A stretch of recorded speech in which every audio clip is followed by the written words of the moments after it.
জঘন্য সেতু আর এই বেহাল সেতুর উপর দিয়ে বিপজ্জনকভাবে পারাপার করছেন সাধারণ মানুষ। ঘটনাটি পুরুলিয়া 2 নম্বর ব্লকের ডিয়ার পার্ক এলাকার যমুনা সেতুর। স্থানীয়দের অভিযোগ, এই সেতু দীর্ঘ 7-8 বছর ধরে জর্জীর্ণ অবস্থায় পড়ে রয়েছে। সেতুর মধ্যে তৈরি হয়েছে বড় বড় গর্ত, সেতুর একাধিক জায়গায় দেখা দিয়েছে ফাটল। এক প্রকার জীবনে ঝুঁকি নিয়ে স্কুল পড়ুয়া থেকে সাধারণ মানুষ এই সেতুর উপর দিয়ে যাতায়াত করে চলেছেন। স্থানীয়রা আরও অভিযোগ করছেন, এই সেতু সংস্কার দাবিতে একাধিকবার জেলা পরিষদকে জানানোর পরেও এই সেতু করা হবে, সংস্কার করা হয়নি। না সুযোগ মানে এই আমরা এটার থেকে তো মানে প্রায় জনগণ অনেকে তো যাওয়া আসা করছে। এটার থেকে আমরা অনেকবার পিটিশন করেছি, এখানে সভাধিপতির ওখানে করেছি, ব্লকে করেছি, বিডিও সাহেবকে এখান থেকে মানে অনেকবার ইন্সপেকশনও হয়েছে, কিন্তু তাতেও আমাদের কোনো লাভ হয়নি। এই রাস্তাটা খুবই বিপজ্জনক, যে কোনো সময় দুর্ঘটনা ঘটতে পারে। সেতুটা কি অবস্থা আছে?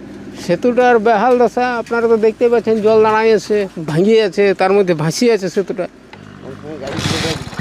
যে কোনো সময় দুর্ঘটনা ঘটবে এই রাস্তা। এখন অবস্থা আছে যে মানে গাড়ি ঝাড়ি সাইকেলতে গেলেও চলার অসুবিধা হচ্ছে, গর্ত হয়ে গেছে, জল দাঁড়ায় থাকছে, দুপাশে ফাটল ধরে গেছে।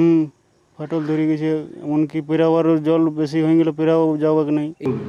প্রথমে জানি আমি বিষয়টা জেনেছি যে আমি যেহেতু এটা হচ্ছে পিএমজেএসের স্কিম, তো আমরা পিএমজেএসকে আমরা বলা হয়েছে, মানে সঠিক জায়গায় আমরা এটা পাঠানো হয়েছে, এবং হয়তো কিছু টেকনিক্যাল ইস্যু বা কিছু ইস্যু আছে যার জন্য হয়তো দেরি হচ্ছে।